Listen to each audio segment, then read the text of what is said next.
నమస్తే, welcome to Leo news.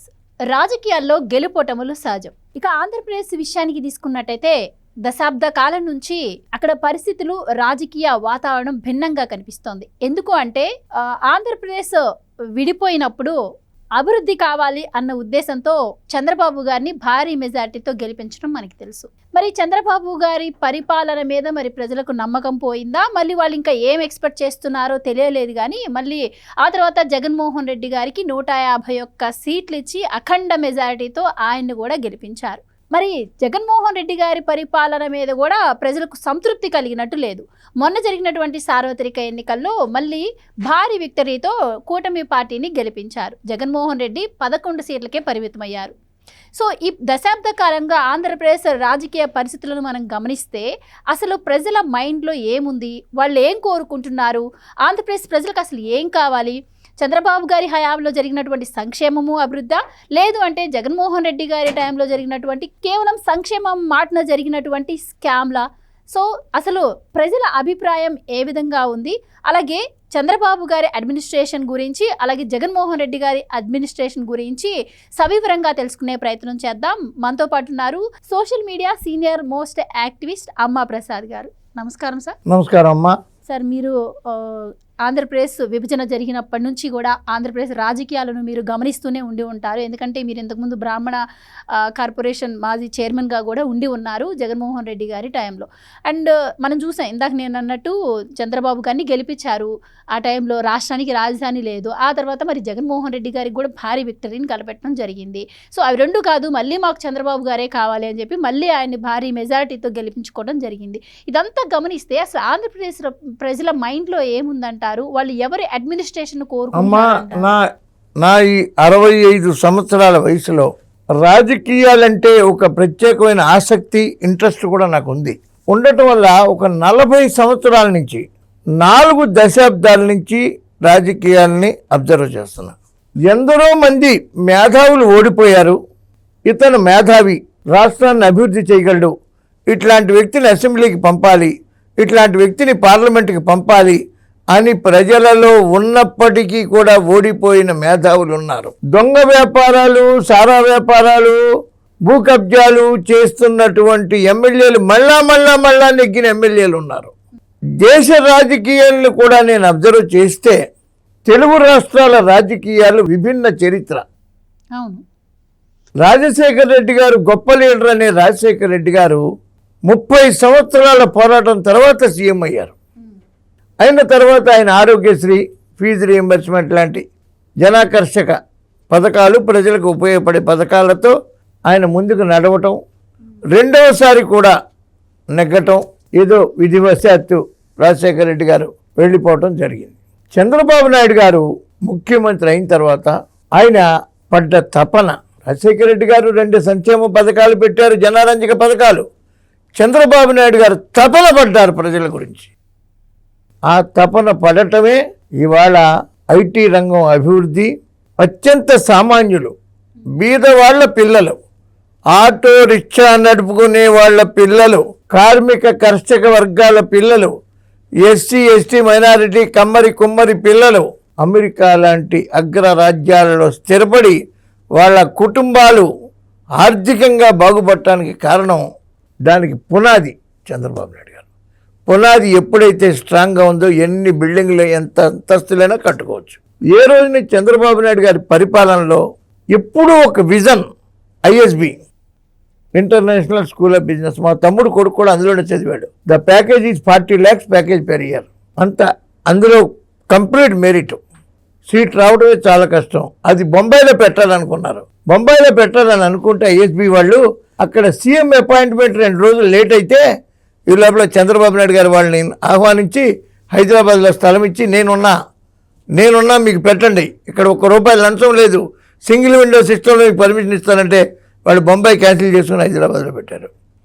ఇదే చంద్రబాబు నాయుడు గారు అమెరికాలో, న్యూయార్క్లో రోడ్ల మీద తిరిగి గంటల తరబడి వెయిట్ చేసి, పెద్ద పెద్ద సాఫ్ట్వేర్ కంపెనీల దగ్గర 2 గంటలు 3 గంటలు వెయిట్ చేసి వాళ్ళని ఒప్పించి మెప్పించి హైదరాబాద్ తీసుకొచ్చి, ఇవాళ హైదరాబాద్లో కొన్ని ఏరియాలు పోతే మనం స్విట్జర్లాండ్లో ఉన్నామా, సింగపూర్లో ఉన్నామా, అమెరికాలో ఉన్నామా అని తలపించే రీతిలో సైబరాబాద్కి నామకరణం చేసి ఒక కొత్త నగరాన్ని సృష్టించిన వ్యక్తి. సో నిర్మించాడు. అది గ్రహించిన ప్రజలే విభజన తర్వాత చంద్రబాబు గారినే మళ్ళీ ముఖ్యమంత్రిగా చేశారు. కానీ ఎందుకు మరి ఆయన అమరావతి నిర్మాణానికి పూనుకున్నారు, పోలవరం పనులు పూర్తి చేయాలని చూశారు. అలాంటి వ్యక్తిని మళ్ళీ ఎందుకు ఓడించి జగన్మోహన్ రెడ్డి గారు లాంటి వ్యక్తిని ముఖ్యమంత్రి చేయాలనుకున్నారు? 100% నేను ఉన్న నిజం ఖచ్చితంగా చెప్తాను. ఇది నిజం. రాజశేఖర్ రెడ్డి గారి కొడుకుని, రాజశేఖర్ రెడ్డి గారు విద్యా, వైద్యం, ఫీజు రీయింబర్స్మెంట్ 2 పథకాలతో జనంలోకి దూసుకెళ్లిన విధానం చూసి ఆయన మన మధ్య లేరు కాబట్టి ఆయన కొడుకుని ఒక్కసారి సీఎంగా చూడాలని 2014లోనే ప్రయత్నించారు ప్రజలు. ప్రయత్నిస్తే అది 68 దగ్గర ఆగిపోయింది. ఆగిపోతే ఏదైనా మనం ట్రై చేసామనుకో, ఒక విషయం గురించి ట్రై చేసామనుకో, మళ్ళా ట్రై చేస్తాం, మరింత కసిగా ట్రై చేస్తాం. అలాగే ప్రజలు కసిగా ట్రై చేయటం వల్ల ఒకసారి చూసి తీరాలి ఆయన కొడుకుని, ఆయన రుణం తీర్చుకోవాలి అనే టైపులో ప్రజలు కసిగా జగన్మోహన్ రెడ్డి గారిని గెలిపించారు. ఆ గెలిపించిన విధానంలో రాజశేఖర్ రెడ్డి గారిని చూడాలనుకున్నారు. జగన్మోహన్ రెడ్డి గారిలో ఆయన్ని చూడాలి, ఆ స్నేహ వాతావరణం చూడాలి. రాజశేఖర్ రెడ్డి గారు, చంద్రబాబు నాయుడు గారు కూడా మిత్రులే. చంద్రబాబు నాయుడు గారే ఓపెన్గా చెప్పారు. ఇద్దరు కలిసి నవ్వుకున్న వీడియోలు ఉన్నాయి సీఎంగా. రాజశేఖర రెడ్డి గారు సీఎంగా ఇద్దరు కూర్చొని నవ్వుకున్న వీడియోలు ఉన్నాయి. చంద్రబాబు నాయుడు గారు సీఎంగా ఇద్దరు కూర్చొని నవ్వుకున్న వీడియోలు ఉన్నాయి. ఆ స్నేహ వాతావరణం, ఆ నవ్వు, ఆ పరిపాలన, ఆ సంక్షేమం అది చూడాలనుకున్నారు. అది ఎప్పుడైతే ప్రజలు రోజు రోజుకి చూడాలనుకుంటున్నారో వాళ్ళ వల్ల కాలేదు చూడటం. మనం అనుకున్నది వేరు, అయింది వేరు అనుకున్నారు. ప్రజలు తిరస్కరించారు.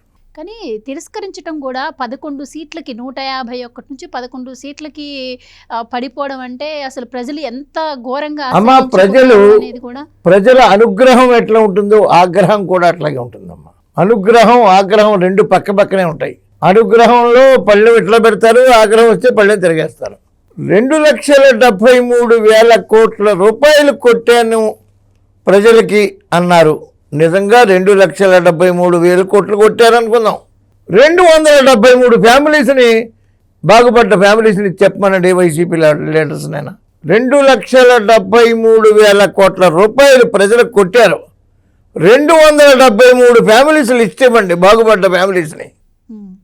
ఆంధ్రప్రదేశ్ చరిత్రలో ఈ 273 ఫ్యామిలీస్ బంగారం అయిపోయాయని చూపించమనండి. 273. ఈ 2,73,000 కోట్లు కొట్టక ముందు పరిపాలనలో ఏ ప్రభుత్వ పరిపాలనలో ఉన్న ప్రజలు ఏమన్నా అడుక్కు తిన్నారా? అంటే ప్రతిసారి జగన్మోహన్ చెప్తా, ఏ ప్రజలను అడుక్కు తిన్నారా? ఇప్పుడు అలా కొట్టాయి డబ్బులు. ఇప్పుడు ఏమన్నా అడుక్కు తింటారా? లేదు కదమ్మా. డబ్బు ఎవరికి పంచాలమ్మా? ఒక భర్త చనిపోయాడు, కుటుంబ పెద్ద చనిపోయాడు, వాళ్ళకి పోషణ ఆధారం లేదు, వాళ్ళకి డబ్బులు ఇవ్వాలి. ఒక కుంటి, ఒక మూగ, ఒక చెముడు, ఒక ఆర్ఫన్ పిల్లలు, అనాథలు, వాళ్ళకి 25 ఏళ్ల ఒంటరి మహిళలకి, 30 ఏళ్ల ఒంటరి మహిళలకి డబ్బులు కొట్టేయటం ఎందుకు? 1000 కోట్ల లిక్కర్ వ్యాపారం చేయటం ఎందుకు? ఇవాళ నేను ఓపెన్గా మాట్లాడుతున్నా. రాజానగరం జక్కంపూడి రాజా గారు, ఎమ్మెల్యే గారు, నాకు తెలుసు కూడా. రాజానగరం నుంచి కాకినాడ వెళ్ళి రోడ్డు ఎలా ఉంది ఇంతకు ముందు, ఇప్పుడు ఎలా ఉంది చెప్పనమ్మా. నాది నేటివ్ తాడేపల్లిగూడెం. తాడేపల్లిగూడెం నుంచి రాజమండ్రి వెళ్ళి రోడ్డు ఎట్లా ఉంది? కొట్టు సత్యనారాయణ గారికి సూటి ప్రశ్న. రాజమండ్రి నుంచి నిడదవోలు 20 కిలోమీటర్లు ఎంత టైం పడుతుంది రోడ్డు? పెద్ద పెద్ద గుంతలు, రోడ్లు వేయటం మానేశారు, మౌలిక సదుపాయాలు మానేశారు. అన్నీ మానేసి బటన్ నొక్కేసాం, డబ్బులు కొట్టేశాం అని అప్పుల పాలు చేసేసి 5,000 రూపాయలు. అమ్మా, ఒక వ్యక్తికి 1 కోటి రూపాయలు ఆస్తి ఉంది అనుకోమ్మా. ఆ 1 కోటి రూపాయల ఆస్తిని 5 రూపాయలు అందరికీ పనిచేస్తే ఈ 5 రూపాయలతో బాగుపడి వాడు ఉండడు. మరలా నుంచి వీడు బాబా గుడికి భోజనానికి పోవాలి. అదే వాడు ఆ 1 కోటి రూపాయలతో ఒక వ్యాపారం, ఒక పరిశ్రమ పెట్టి 10 మందికి ఉపాధి కల్పిస్తే 10 మంది బాగుపడతారు. అక్కడ ఒక పరిశ్రమ వస్తే అక్కడ పాలు కావాలి, టిఫిన్ కావాలి, భోజనం కావాలి, పరోక్షంగా ఇంకొంతమంది బాగుపడతారు. హైదరాబాద్లో BHEL రాకముందు రామచంద్రాపురం ఎట్లాగుంది, ఇందిరాగాంధీ గారు BHEL పెట్టిన తర్వాత ఇప్పుడు రామచంద్రాపురం ఎలా ఉంది? కొన్ని వేల మందికి ఉద్యోగాలు వచ్చాయంటే వాళ్ళకి ఇల్లు కావాలి. ఇల్లు కావాలంటే ఇటుకలు కావాలి, పరిశ్రమ కావాలి, సిమెంట్ కావాలి, తాపీ పనులు కావాలి, వాళ్ళందరికీ భోజనానికి హోటల్స్ కావాలి, పాలు కావాలి, పేపర్ కావాలి. ఒక 1000 మందికి ఉపాధి దొరికిందంటే పరోక్షంగా ఇంకో 500 మందికి ఉపాధి దొరుకుతుంది. దాన్ని అభివృద్ధి అంటారు. అది విజన్. అభివృద్ధి డెవలప్మెంట్ అనేది ఫస్ట్.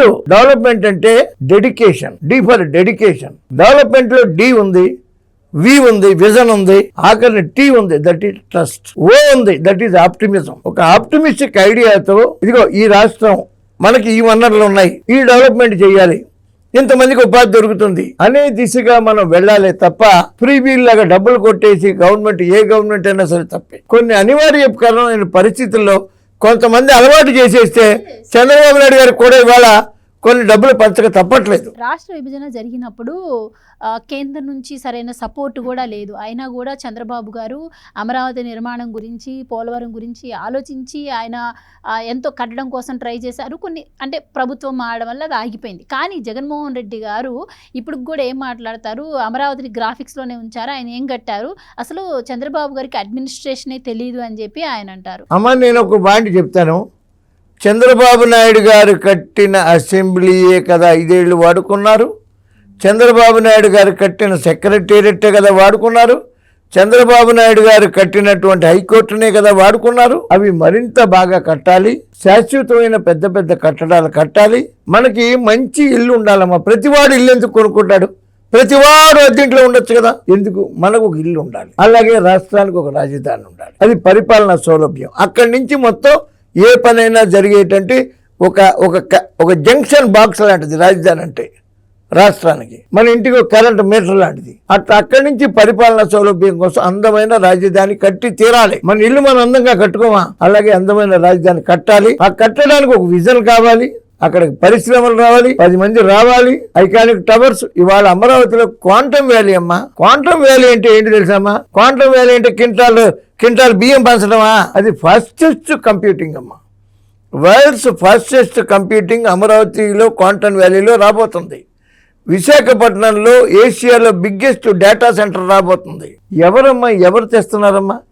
ఎవరి విజన్ వల్ల వస్తున్నాయమ్మా? ఎవరిని చూసి వస్తాయమ్మా? ఎవరిని చూసి పెట్టుబడులు పెడతారమ్మా? పెట్టుబడి పెట్టాలంటే భరోసా కావాలి. ఒక అంతర్జాతీయ సంస్థ, ఒక లులు మాల్, ఇంకో సంస్థ వచ్చి పెట్టుబడి పెట్టాలి. ఒక IBM ఇంకోళ్ళు పెట్టుబడి పెట్టాలంటే ఒక విజనరీ లీడర్ కావాలి. సో ఆ నమ్మకంతోనే ప్రజలు కూడా చంద్రబాబు గారు అయితేనే రాష్ట్రాన్ని ఒక గాడిలో పెడతారన్న ఉద్దేశంతో భారీ మెజార్టీతో ఆయన గెలిపించారు. సో ఫైనల్లీ చంద్రబాబు గారు 100% గత ప్రభుత్వం డబ్బులు పంచడం తప్ప రాష్ట్రాన్ని పెంచడం చేత కాదని డిసైడ్ అయిపోయారు. రాష్ట్రాన్ని పెంచగలిగిన వ్యక్తికి అధికారం మళ్ళీ అప్పచెప్పారు. 2047 విజన్ అన్నారు చంద్రబాబు నాయుడు గారు. 2047 దాకా ఎవరుంటారు, ఎవరు పోతామయ్యా? శాశ్వతమా ఇక్కడ? మనం ఏమన్నా 400 ఏళ్ళు అశ్వత్థామలాగా బతుకుతామా? ఆంజనేయులాగా అశ్వత్థామలాగా ఉంటామా? ఇక్కడ ఎవరు ఉండరు. నాగార్జున సాగర్ కట్టిన వాళ్ళు ఉన్నారా? ఇప్పుడు బాక్రా నంగల్ కట్టిన వాళ్ళు ఉన్నారా? అమ్మా, మనం ఇల్లు కట్టుకుంటాం, అది మన పిల్లలకి ఇస్తాం. మన మనవలు, ముని మనవలు మధ్యలో రిపేర్ వస్తే చేసుకుంటారు. అది విజన్ అమ్మా. 2047కి ఎవరుంటారు? ఈ మాటలు అసందర్భమైనటువంటి మాటలు. తెలివి తక్కువ వాళ్ళు, తెలివి లేని వాళ్ళు, రేపనేది రోజు తెలియని వాళ్ళు బతుకుతారమ్మా. సో జగన్మోహన్ రెడ్డి గారు మరి ఇంత ఘోరంగా ప్రజలు ఓడించినా కూడా ఆయన బయటకు వచ్చి ఇప్పుడు రాష్ట్రంలో రెడ్ బుక్ రాజ్యాంగం నడుస్తుంది, రాక్షస పాలన నడుస్తోంది అని చెప్పడం కావచ్చు. నిన్న పులివెందుల ఎన్నికల్లో, జడ్పీటీసీ ఉప ఎన్నికల్లో కూడా మనం చూసాం. చంద్రబాబు గారిని ఉద్దేశించి అంటే హరే రామ హరే కృష్ణ అని ఇంట్లో కూర్చోవాల్సిన వ్యక్తికి ఇప్పుడు అవసరమా? అదనుకున్న పుణ్యం వస్తుంది, అలాంటిది ఇప్పుడు బయటకు వచ్చి ఇలాంటివి చేస్తున్నా ఆయన నరకానికే వెళ్తాడు అంటాం కావచ్చు, ఇవే చివరి ఎన్నికలు అంటాం కావచ్చు. ఇవన్నీ కూడా మీ దృష్టికి వచ్చే ఉంటాయి. సో మరి ఒక ముఖ్యమంత్రిగా పనిచేసినటువంటి వ్యక్తి ఆ విధంగా మాట్లాడడాన్ని ఎలా చూడొచ్చు అంటారు? చంద్రబాబు నాయుడు గారు హరే రామ హరే కృష్ణ అనుకుంటూనే ఉంటారు రోజు. ఆయన దేవుణ్ణి తలవని రోజు లేదు. ఆయనకి ఏ దురలవాట్లు లేవు. ప్రజల క్షేమమే రోజు 18 గంటల ప్రజల గురించి ఆలోచించే ఏకైక విజన్ ఉన్న నాయకుడు చంద్రబాబు నాయుడు గారు. ఇది దేశం అందరికీ తెలుసు. మీరు బీహార్, బెంగాల్, అస్సాం, ఒరిస్సా ఎక్కడికైనా వెళ్ళండి, వాటి చంద్రబాబు నాయుడు గారు అంటే విజనరీ లీడర్ అనే ఒక ముద్ర ఉంది ఆయనకి. అది ఎక్కడి నుంచి వస్తుందమ్మా? అది ఎక్కడి నుంచి వస్తుంది? విజన్ ఉంది కాబట్టి విజనరీ లీడర్ అయ్యారు ఆయన.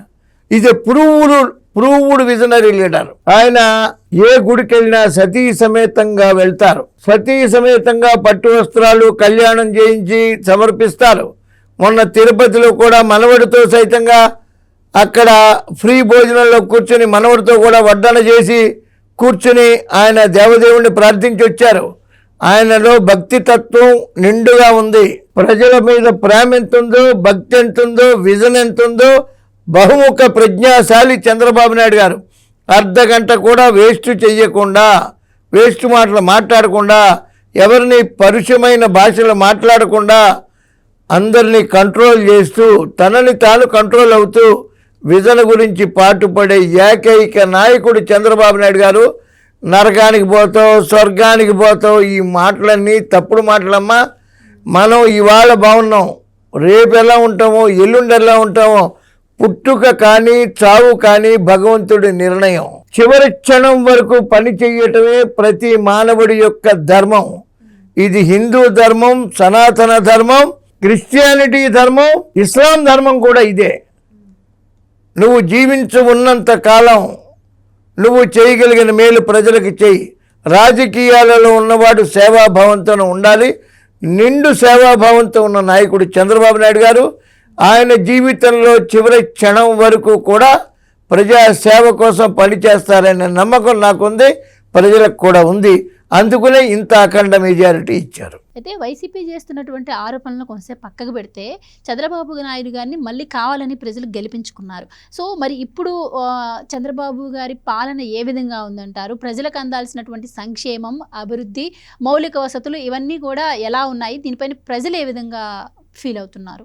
అమ్మ, ఇవాళ దేశం అంతా కూడా ఈ ఫ్రీబీలు, సంక్షేమాల మీద ఆధారపడిపోవటం వల్ల చంద్రబాబు నాయుడు గారికి కూడా కొన్ని సంక్షేమం, డబ్బులు పంచడం చెయ్యక తప్పటం లేదు. చెయ్యాలి, కానీ ఎవరికి అత్యవసరమో వాళ్ళకి మాత్రమే చెయ్యాలని ప్రభుత్వాన్ని కూడా శిరస్సు ఉంచి ప్రార్థిస్తున్నాను. అభివృద్ధికి ప్రాధాన్యత ఇస్తూ సంక్షేమం, అభివృద్ధి రెండు పడవల మీద, ఆర్థిక వనరులు లేకపోయినప్పటికీ ఒక పక్క సంక్షేమం, ఒక పక్క అభివృద్ధి, మూడో పక్క పోలవరం, నాలుగో పక్క పరిశ్రమలు, ఐదో పక్క విశాఖపట్నం పరిశ్రమలు, అభివృద్ధి.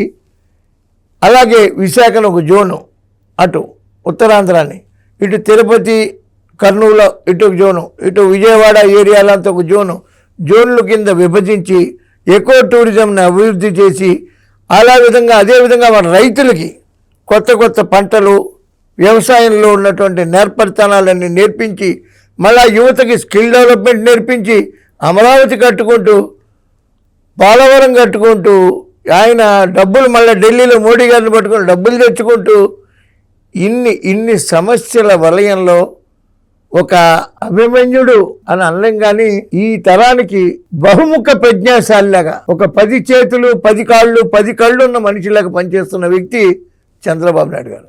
అందులో ఎటువంటి డౌటు లేదు. ఆయన విజన్ అంతా ఆయనకి. రాజకీయం ఎన్నికలతోనే రాజకీయం క్లోజ్. ఆయనకి ఓడిపోయామా కార్యకర్తలను రెడీ చేయాలి, మళ్ళా నెగ్గామా ప్రజలకి సంక్షేమం, అభివృద్ధి, భావితరాలకు ఏమి ఇవ్వాలి. ఇవాళ డబ్బులు పంచడం కాదు, డబ్బులు సంపాదించుకునేలాగా చేయాలంటారు. నేను ఎప్పుడు కూడా నువ్వు ఉద్యోగం చేసే స్థాయి కాదు, ఉద్యోగం ఇచ్చే స్థాయిలో ఉండాలనుకునే వ్యక్తి చంద్రబాబు నాయుడు గారు. ఆయనది విజన్ గొప్పదమ్మా. ఆయన ఒక కారణ జన్ముడిలాగా భగవంతుడు తెలుగు రాష్ట్రంలో పుట్టించడం అనేది ఇది తెలుగు ప్రజల అదృష్టం కింద నేను భావిస్తున్నాను. 100% చంద్రబాబు నాయుడు గారిని ఎవరు ఏమనుకున్నా నిండు నూరేళ్ళు చంద్రబాబు నాయుడు గారు ఉంటారు. నిండు నూరేళ్ళు సౌభాగ్యంగా భువనమ్మ గారు ఈ మెడికల్ సర్వీస్ చేస్తారు.